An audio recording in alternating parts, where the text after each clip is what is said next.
જય હિન્દ ખેડૂત મિત્રો, વિડીયોમાં તમે સોનાલિકા DI 746 ટ્રેક્ટર જોઈ રહ્યા છો. તે વેચવાનું છે. વિડીયોમાં તમે ટ્રેક્ટરની કન્ડિશન જોઈ શકો છો.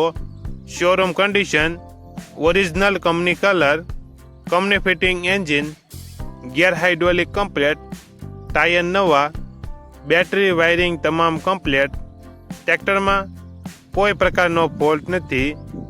મોડેલ 2014, 2015, ટાયર નવા, વન ઓનર. કિંમત 3 લાખ. કિંમતમાં થોડો ઘણો ફેરફાર કરી આપશે. આ ટ્રેક્ટર તમને ક્યાં જોવા મળશે તેની વાત કરવામાં આવે તો જામનગર જોવા મળશે. ટ્રેક્ટરના માલિકનો નંબર નીચે આપેલો છે, ત્યાંથી તમે વધુ માહિતી માટે માલિકનો કોન્ટેક્ટ કરી શકો છો અને તમારા વધુમાં વધુ મિત્રોને વિડીયો શેર કરો.